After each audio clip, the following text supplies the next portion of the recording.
Welcome to the Lead and Thrive podcast. This is Daniel Torres, founder of Wire Partners, your place to go for top talent in consumer goods and retail. The office, the traditional place to go to work, has been put into question in the last months. Will offices cease to exist? Will everyone work remote? Or how can we build the right office for our employees, as that may be a competitive advantage?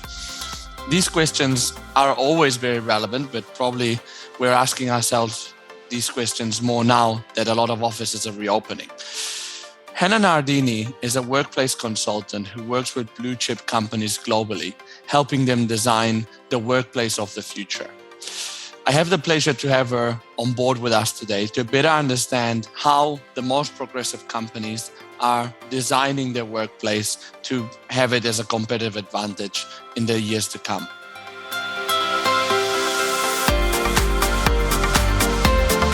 Hi, Hannah. Thanks for joining us today. How are you? Hello, I'm very good, thank you. Thanks for inviting me. Always a pleasure. Always a pleasure. I think we have a lot to discuss today with the way that things are in workplaces today, how they've evolved. Let's start. What do you do, Hannah? Maybe as a matter of introduction for the audience, apart from the intro I've given before, would be good to hear it from yourself. Yeah, sure.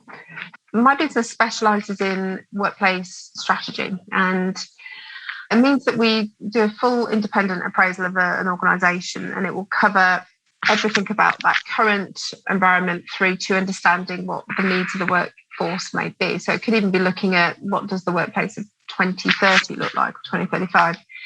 We try and do it in a really holistic way, though. So rather than just taking into account employee views, we try and approach this from a multifaceted way. So we would talk to leadership, talk to managers, new starters, those with diverse needs, through to those different generational groups, as well as clients in some instances. So everything's about looking at the art of the possible, really, and exploring what this might mean for clients with the intention that they can go on to make an informed decision, but very much built around their own unique data rather than just a generic approach that someone else has used.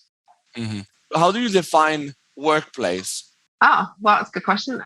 It's a bit of everything now. I mean, workplace has never just been the physical office. It's quite common for people to, for example, they travel or they commute, they might often get their laptop out and start working. That technically is a temporary workplace. It's Starbucks down the road where they take tea and they'll have a catch up in there.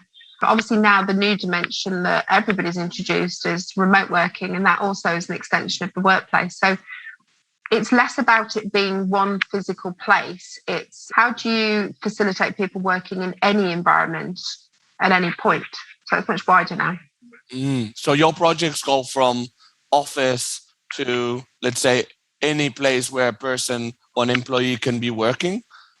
Yeah. So, I mean, we're less in control of certain environments, but when it comes to the two most critical ones, so that would be your home working environment and the office, then there's an expectation that there is a certain standard and quality of setup there. So we are in control of practicalities there. But when it comes to other environments where we're not in control of that, then we need to look at things around best practice, ergonomics, data security, all of these different components, even down to how people conduct themselves, practicalities of hybrid meetings and what's your backdrop and what's happening around you. All of those are important considerations, regardless of where you're working. So, yeah, there's an element of consideration to all of those different aspects. Mm-hmm. And why would a company want to invest or would have like a vested interest in contacting a company like you and having like the right workplace? Yeah, so we bring to the table a different perspective. So obviously in experts in our own field, we've got a huge amount of experience with, more often than not, clients of a similar sector to them. So we bring a different approach to it. Being an independent third party also changes the quality of the data we get. So we tend to find that employees are much more open and engaged with us. Ultimately, we're there to represent their best interests. So possible reasons that we could get engaged would be trying to understand the impact of the pandemic. What does our future look like? What does post-pandemic working look like for us as an organisation? It could be, do we stay or go? A lot of people are starting to appraise their real estate. So is this the right building for us? Does it meet our needs for the next 10 to 15 years? Is now the time that we start to perhaps look at other options? A common one, how much space do we need? So how do we use this data to define exactly to the square foot what we need to go to market and look for? Or is it a case of staying where you are but downsizing is quite a popular option? We're seeing a lot of 30% space reductions. For some companies, they talk to us because they're consciously needing to cut real estate and cut costs. So we represent the balance between how far can you push that without upsetting the balance of the workforce and productivity, culture, morale, all of those different aspects. Other reasons have been, how do we attract talent, or how do we keep the talent that we've got? It could be that we've got high attrition, so we might be brought in to have a look at how do we make this an improved place to be and a place that people want to be. It could be about innovation and collaboration. How do we get people to share information, share knowledge? Sometimes the workplace can be prohibitive in naturally aiding that. So this is an opportunity to perhaps reflect and change that. It could be about culture and culture change. But we're also working with companies to understand remote working policies. So we're writing a lot of policies at the moment that are unique to each company. But what does that look like for you? And how does all of that come into play then when we start to look at workplace? So a number of varied reasons, I'd say. And like the issues that companies come to you with, once you've done, and we can go into that later actually, once you've done a bit of an analysis of what's in there, like, do you find many more issues that need to be solved normally? Yeah, I mean, there's a lot of good that comes out. I think a lot of business leaders are worried about engaging services from consultants because they're thinking that we're there to make a bigger project out of this than it needs to be. And actually, that's not the case at all. For us, we don't sell furniture, we don't sell fit out. Our options are always going to be, what are your quick wins? What are your simple solutions that will give you the best return or the maximum benefit to your people? So it actually is a very simplified way of looking at it, but we tend to find that a typical report breaks down into streams. So you could have one that focuses on things like the physical environment, one that focuses purely on well-being, one that's technology-driven. You could find one that's culture-driven and one that's around policies. So we try and give a little bit of a roadmap that simplifies the next steps, because it can be quite overwhelming to pick up one of the reports and see so much data in there. Ultimately, what a client wants to see is, what does it mean and what do I need to do? And it's our job to navigate them through that in a very simple way so that it puts a roadmap in place for them. And how does the way that, so when a client engages you, what is the typical process that you follow in to understand more like their workplace, their employees, I guess? Well, you tell me. Yeah, so it varies by client. We will build the best approach depending on what their objectives are. So, for example, if it is about space reduction, cost reduction, that has a slightly different approach to it than if it's about culture, for example. So we're very flexible in the way that this works. We also find that a lot of companies over the past 18 months have done a lot of engagement already. And we're not there to scrap that and redo it, because nobody wants to do that twice. What we want to do is build on it. Let's find out, did it address the things that we want? Was there any bias in there that we need to eliminate? Where are the gaps? Let's find a way of plugging those gaps with our process. But if we look at a typical process, it might include visioning workshops with the leadership, understanding for them, just what's your aspiration? Where do you see this being in 10 years' time or 15 years' time? What do you think the challenges are? What did we learn over the past 18 months that you think is important to keep and important to change? We do one-to-one interviews. So that would be with the leadership, but it would also be with department heads. They understand more about the ins and outs of the team, the structure, how that structure might change, how the communication flow works, anything specialist that they need as an operational team. We run engagement surveys that go to everybody, but within that survey, that one survey has branch logic in it. So it will have streams that go off to managers and streams that go off for people who've just started. We can explore all of these different generational personality differences and diversity of needs in that survey as well. So that's a massive body of data that will come through.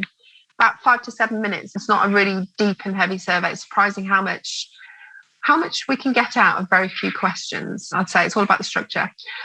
We do focus workshops. So at this point of data gathering, focus workshops are getting groups together and digging into a bit of the data. Is it reliable? What do certain things mean? It could be that people have chucked things in that we don't fully understand. It's an opportunity for us to really develop our knowledge about that. But we test ideas at that point. So we've learned all these things. As a team, we've kind of got an idea of where to go. I want to test that with people before we start to truly recommend it. So we do it in a very diplomatic way. It's almost like a very rapid change program in a workshop. Very quickly get them on board with some ideas, test it out, and it starts to tell us the appetite for change, but also what's viable for the business going forward. So the recommendations need to be practical, and they need to work, and it needs to be realistic. So we need to make sure that we're approaching it in that way. But other things, we do site reviews, storage audits can be done. Pre-COVID, we used to do space utilisation studies. So we used to actually put someone in the building for 2 weeks and heat map it, monitor and measure. Now, we will come back to that. We've already started to get bookings for next year coming back through, but we used to conduct at least 20 of those in a month. So it's a pretty popular service at the moment on hold. But other things that we've done is external review as well. So looking at a new candidate, looking at your business, what's the first impressions they get? First thing they might go to is Glassdoor, or it could be Indeed, it could be any of these external review platforms, even social media. Does it portray you in the right way?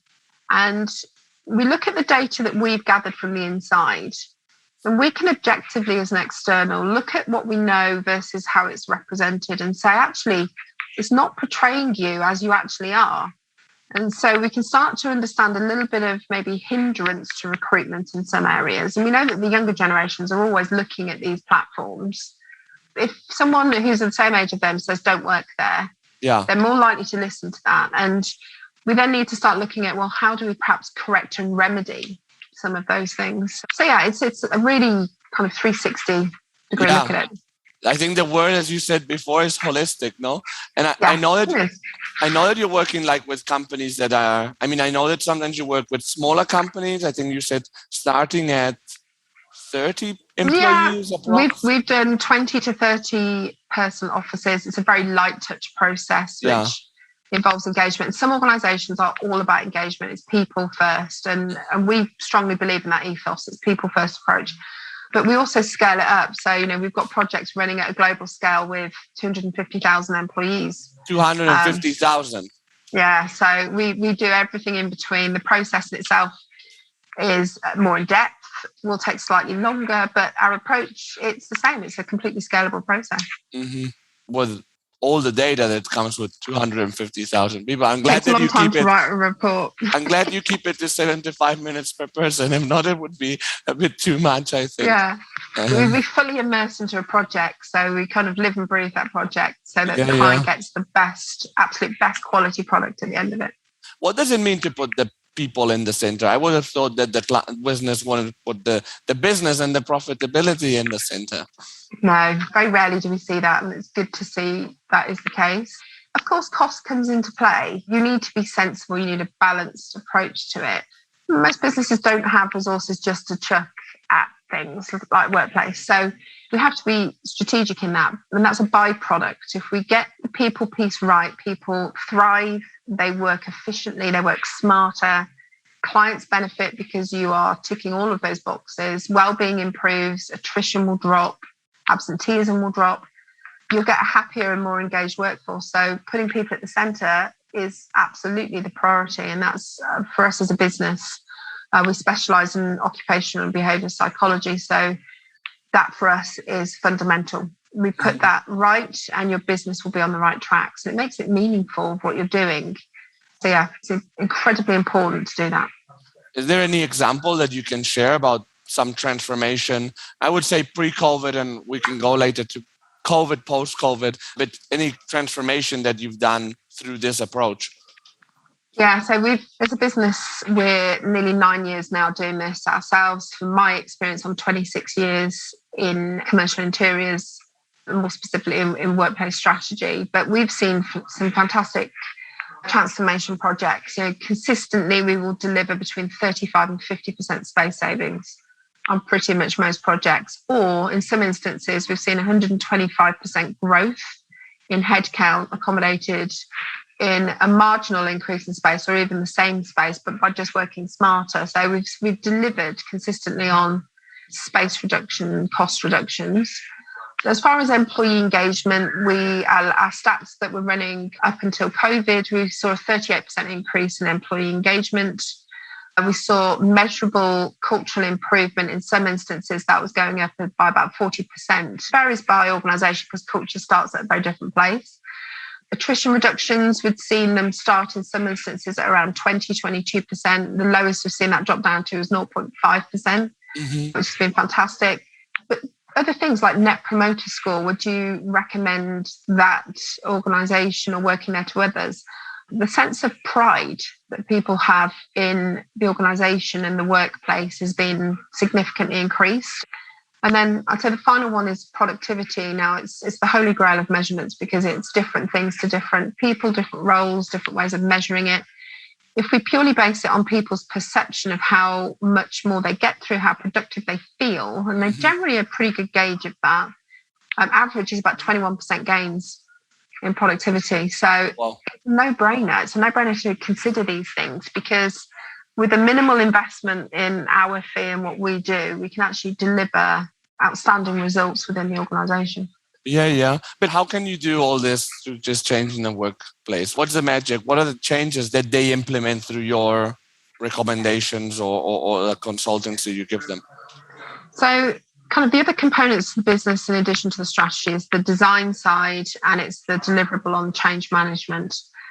Now, I would say design, a lot of people can pick up design. So we're not there to force client down that route, which is why if they need that support, we're there to give that support. But we look at it as far as the way that you work, how you engage, how you communicate, how you feel, how you look after people, all of those components come into play. So ultimately what we're doing is we're shifting the direction slightly of the culture and the way that people operate in a particular space and the way they communicate with each other in it.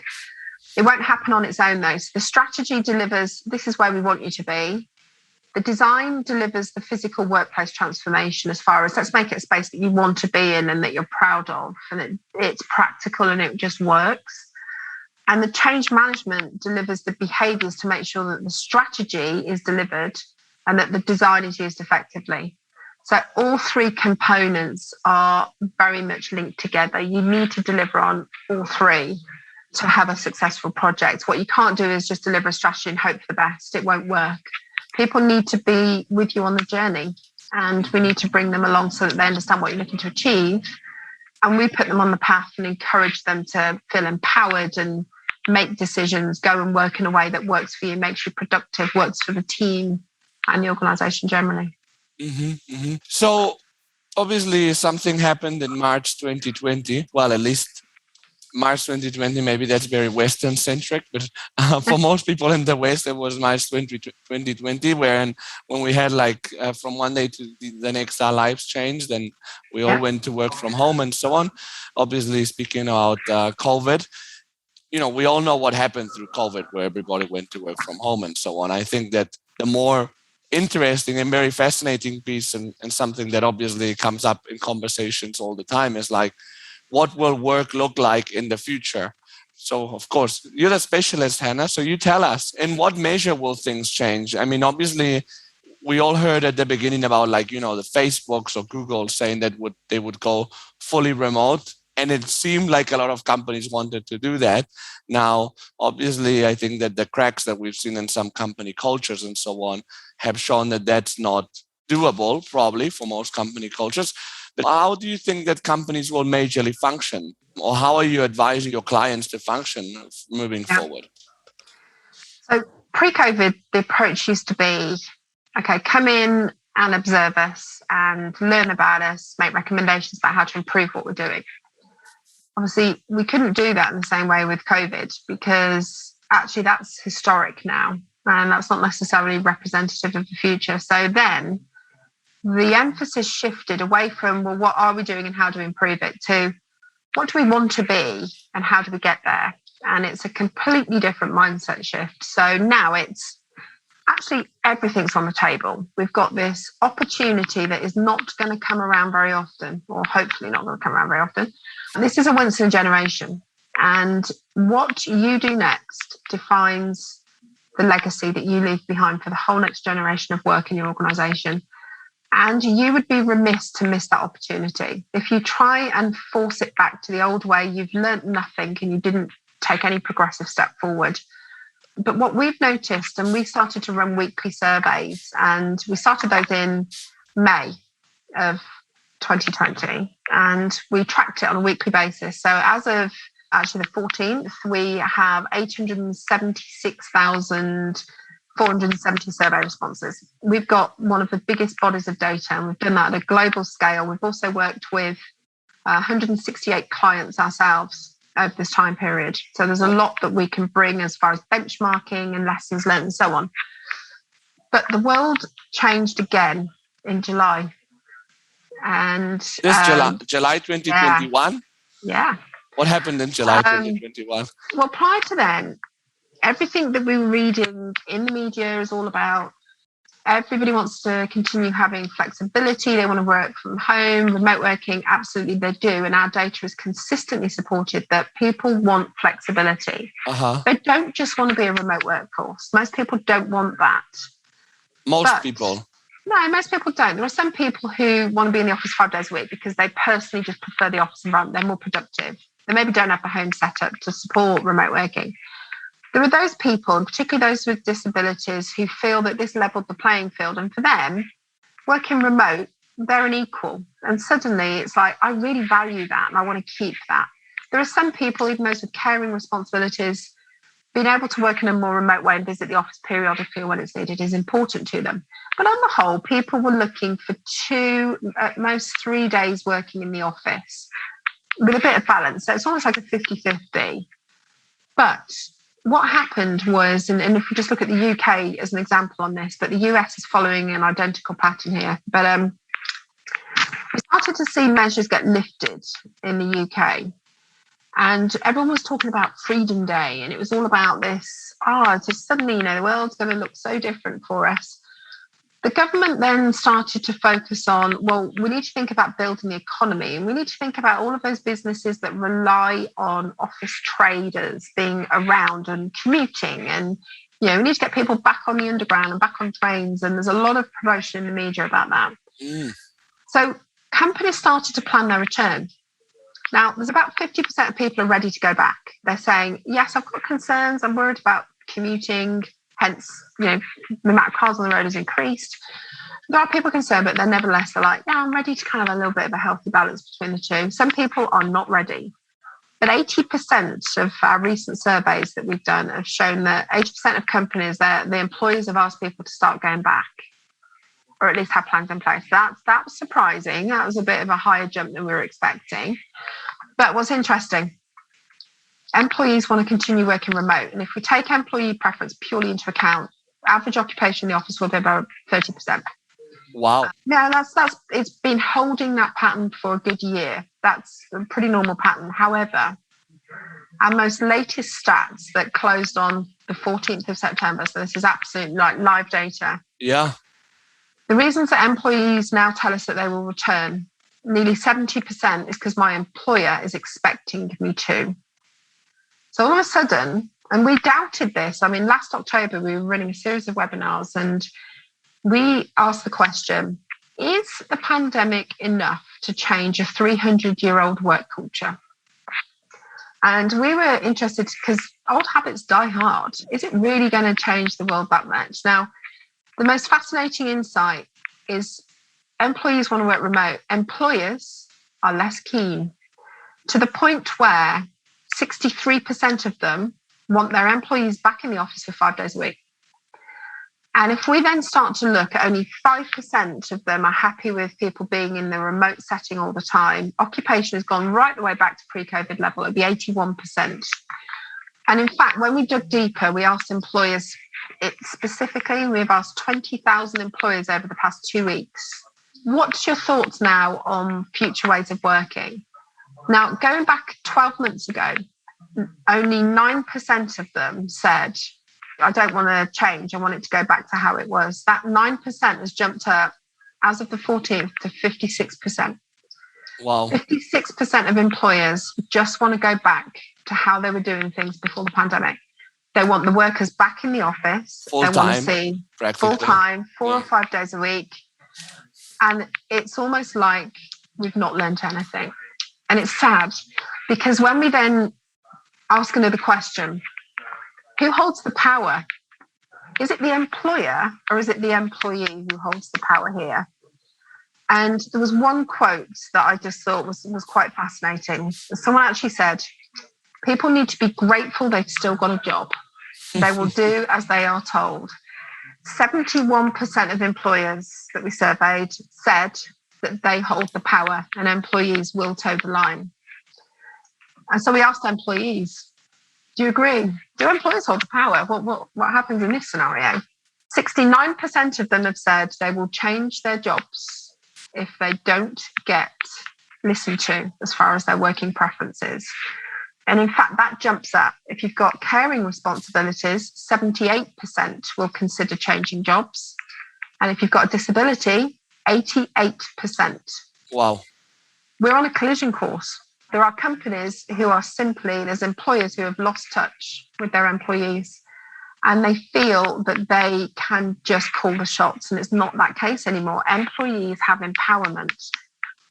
It is a market that there are lots of jobs now going. People do feel a sense of, I can do that. I could move somewhere else and I could work for that company in a remote way.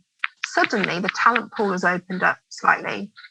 Employees are holding a lot of the power, not just employers. And the challenge here is employers need to stop and they need to listen to what their people are saying and make decisions that are collective. Now, it's not about saying, okay, let's just give employees their whim.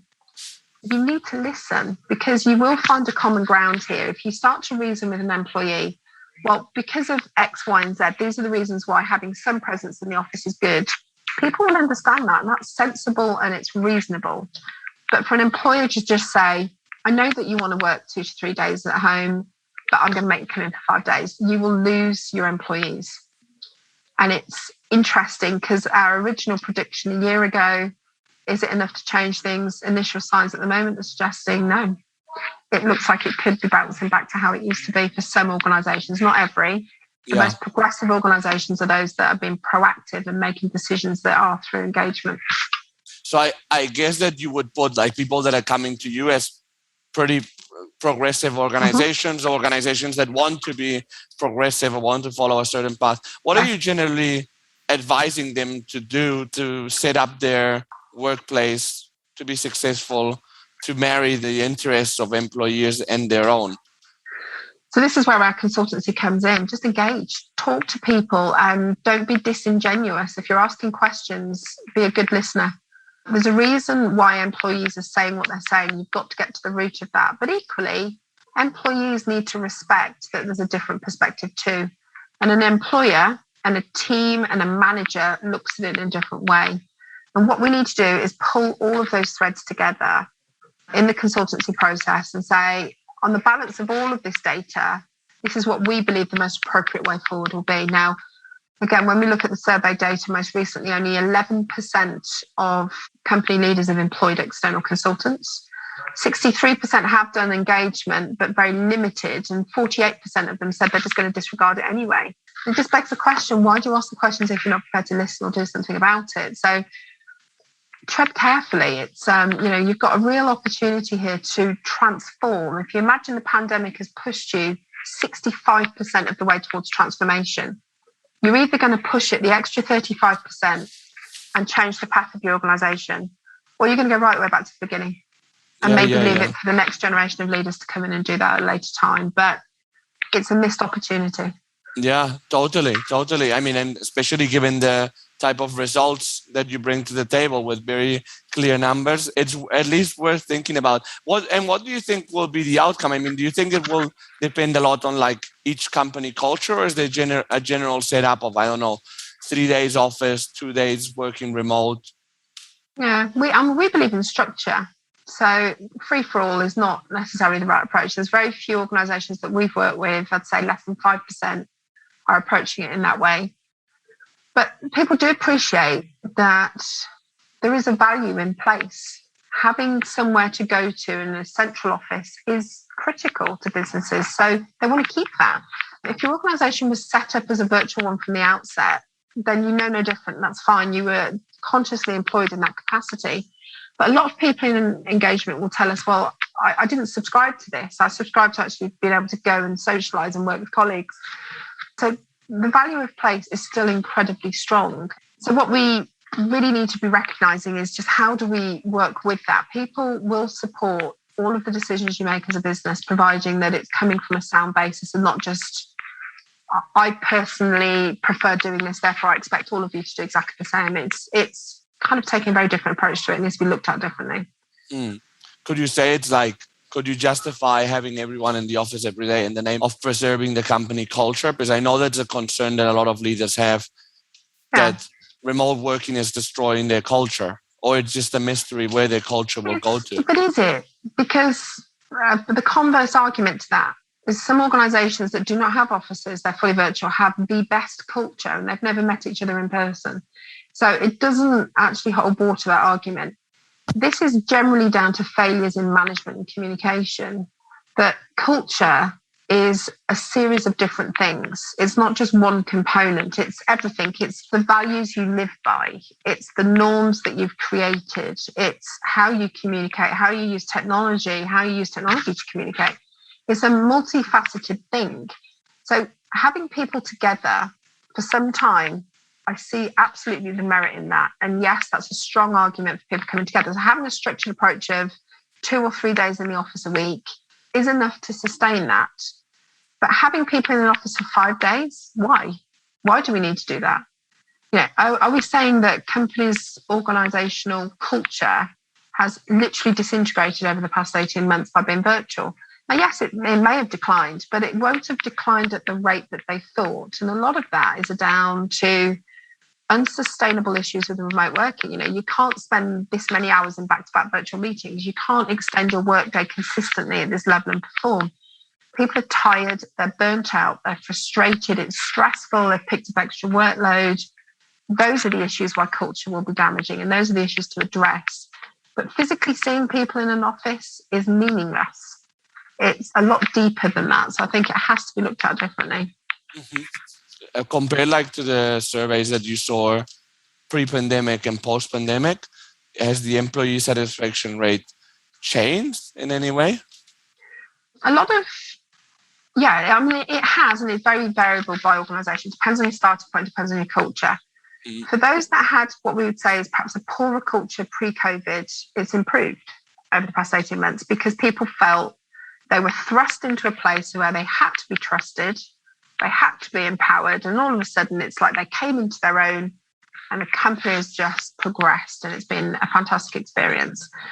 There are some organisations, though, even now, where people feel tracked, monitored, mistrusted, not listened to. They feel overlooked, undervalued, overworked for lots of reasons. And culturally, that's had a negative impact. So again, it depends on how the company has been treating their people. But we have seen a very strong correlation. The best cultures are those where companies have treated their people well. Over the past 18 months, their culture is maintained, if not strengthened. Mm-hmm, mm-hmm. And how do you see things going? How do you see workplaces evolving 5 years from now? So we're starting to do quite a lot of work on the future of work programs, the Office of 2030, and we think there's an incredible opportunity here where we look at asynchronous communication. So do you have to have people employed in a certain location? Could you tap into a global market, a global talent pool? People can now work. They've proved it. They can work anywhere at any time, in any way. So tap into wider markets. That means that you might start to create hubs. Instead of having that big corporate head office, you could have loads of regional locations that you just drop into that may be open 24 hours a day, because some people prefer to work early, some people later, some people in the middle of the day. Extension of a lifestyle. It could be that you start to look at pop-ups coming in. So it could be street food one day. It could be that you've got barbers or hairdressers come in. It could be that there's a massage therapy comes in the next day. You run your morning yoga class from there. It could be that people start to go there because it's it's fitting into the lifestyle that they want to create for themselves.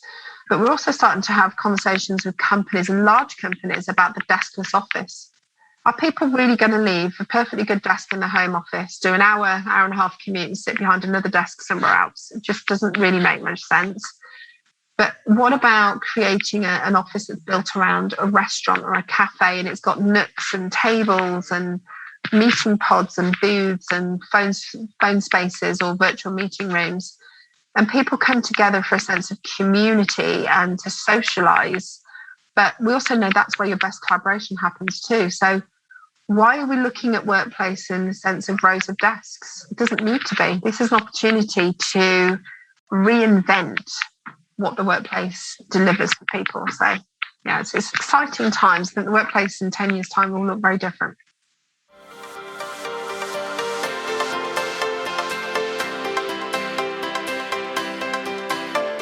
This was Hannah Nardini.